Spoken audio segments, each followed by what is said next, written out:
Hey guys, as you can tell by the title of this video, this is my Draw My Life. So without further ado, let's get started. I was born July 17th, 1987, a few days earlier than my due date. My mom was having bad contraction pain, so her doctor told her to have a glass of wine to relax.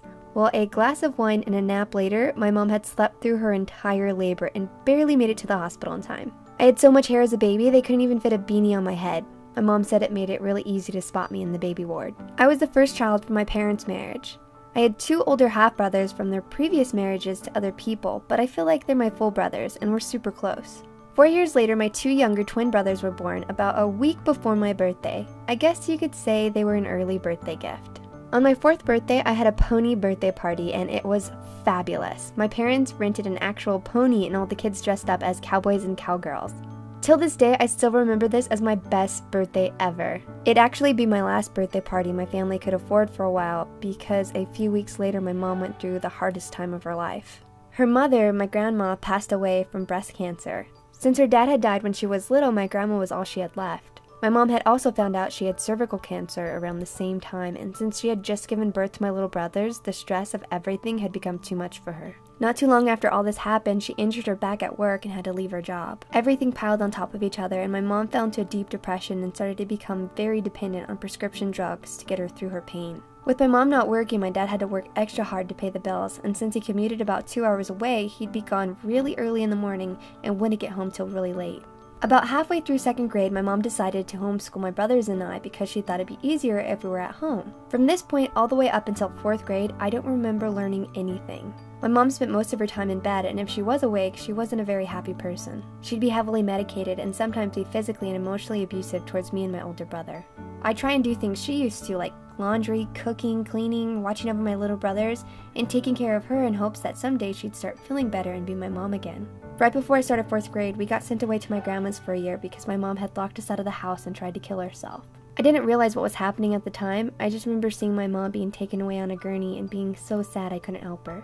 4th grade was hell. I had the education of a 2nd grader, and not to mention I was extremely socially awkward. I was an easy target for bullying. I tried so hard to make friends but failed miserably. I became the gross kid that people would push into the boys' bathroom, throw into trash cans, and anytime I tried playing Foursquare, they'd throw the balls at my face to make me leave the game. I hated it. Not to mention I really missed my mom and dad and didn't understand why I couldn't live with them anymore. Whenever the bell would ring for recess, I'd run as fast as I could to the furthest corner of the playground and think about all the awful things kids would say to me and work on what I could have said back to them. This is where I perfected the art of the comeback. I passed 4th grade with all C's and was able to move on to 5th grade. My mom had started getting better and we were able to come back home. My mom started massage school and was the happiest I'd seen her in a really long time. With extra income from my mom, financially we were able to afford school clothes and groceries, and it almost seemed like my life had picked up where it left off when I was 4. I made friends more easily when I went back to school. People had remembered me from 2nd grade and were really excited to see me. I felt like I had a second chance at a new start, and this time I wasn't going to be picked on or thrown into the boys' bathroom. I became the funny kid and did whatever I could to get a laugh out of people. It made me happy being able to make other people laugh and helped me deal with the pain I was holding on to from what happened to me when I was younger.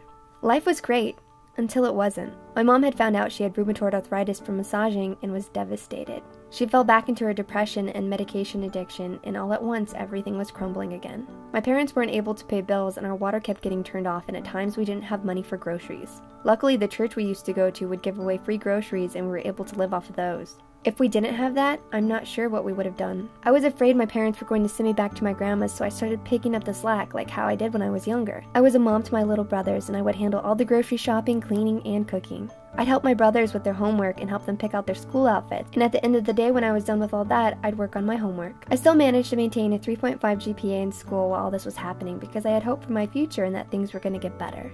Unfortunately, they didn't. They got worse. She'd always argue with me over the littlest things. It didn't matter what I was doing to help my family, it seemed like she was always upset at me and it was never good enough for her. I realize now it was just the medication talking and not my mom, but at the time I started getting so sad and depressed that things weren't going to get better. I started believing I might be the reason my mom was so sick, so I just gave up. I stopped caring about my grades and started partying and drinking with my friends a lot more. When I drank, I felt like I could escape my problems, if only for a night. I became the funny girl again. When I drank, everyone would always want to be around me. I'd make people laugh, and for a moment, all my troubles and worries would go away. When I would sober up, I'd feel even worse than I had before, causing my depression to spiral deeper and deeper out of control. I barely managed to graduate high school, and during the first year of college, I met a boy. We dated for about a year and a half, and my relationship with him was as healthy as my relationship with my mom. We'd argue all the time and break up with each other, then get back together, and I hated it. Around this time in my life, I really hated everything. My drinking problem had gotten worse, and so did all my relationships. My mom was constantly threatening to kick me out of the house, and my brothers resented me because anytime I was home, we were always arguing. One day after getting in a huge fight with my mom and breaking up with my boyfriend for the billionth time, things hit me. I hated myself and my life and everything in it. I didn't see the point in living anymore. I'd wake up every morning and wish I didn't have to. And I finally wanted to put an end to all the pain. I had planned on stealing my mom's medication and going into my room and taking all of it, and then going to bed and never having to wake up again. Before I did this, I had a moment of wondering if my life could be different. A few months before this day, my grandma had been taking me to church, and although I never believed in God or church, I just went to make her happy. A lot of things the pastor had said was starting to make sense. I struggled with the thought of God in my life, because if he was real, where had he been when I was alone and hurting all these years? Well, in that moment, I decided to pray, and I asked God if he was real to tell me my life could be different, to tell me my life hadn't been a waste, and that I was meant for something more. In the moment after that, I can't explain it in any other way but that I felt a peace in my heart that I had never felt before. I had the strength to leave my boyfriend for good, and I moved out so I could better focus on myself. I stopped drinking completely and joined an internship/Bible college program at my church that my grandma had been taking me to. This part of my life is where I really started to live and forgive myself and my mom for everything that had happened. I learned so much about myself while I was in this program, and learned so much about my faith and who I wanted to be in that. Since I had lost all my old friends from giving up drinking, I had a lot of extra time on my hands. So I spent a good chunk of that time on the internet, and I stumbled across this site called YouTube. I'd watched these two YouTubers named Brookers and the Hill 88. They were so funny. I remember wanting to be their friends and feeling like they were mine because I'd watched them so much. Around this time, I started helping out in the video department at my youth group, and my friend Sean showed me how to use a camera and edit. I started making little home videos and editing them in Windows Movie Maker and posting them on YouTube. I never really thought much of my videos, but other people started watching them and they started getting more views.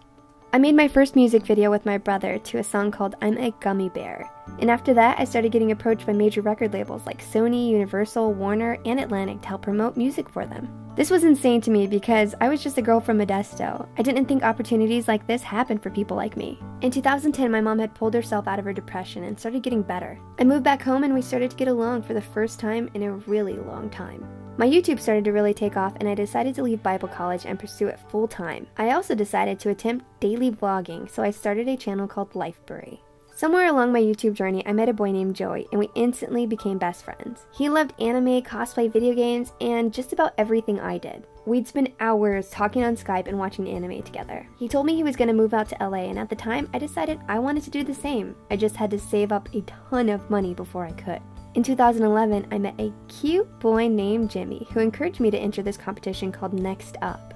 The prize would be $35,000, which was more than I had ever made in all my years of working. I decided to enter really last minute, and I ended up winning.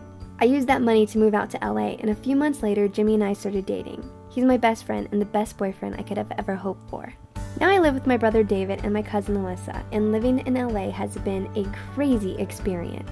Since moving here, I've had the chance to interview celebrities and take on a producing/show creator role for Teen.com. I also got a chance to race around the world with Joey on The Amazing Race, which was a total blast. I know my life had a lot of ups and downs, but if anything, I hope it can be a story of encouragement for you. No matter where you're at in life and how bad things get, they can always get better. To sum up everything, I can just say I am so grateful at the second chance I've had at life, and plan on living every day I'm given to the fullest. Thank you so much for believing in me and my dreams. I wouldn't have gotten nearly as far if it weren't for people like you who subscribe, like, and watch my videos. Even if it seems like such a little thing for you, it's a big thing for me because by doing that, you fuel my future. Thank you for letting me be creative and coming on this amazing journey with me. I love you guys more than you could ever know. But yeah, that's the end of my Draw My Life. I hope you guys enjoyed it, and I will see you on Tuesday with a brand new video. Bye!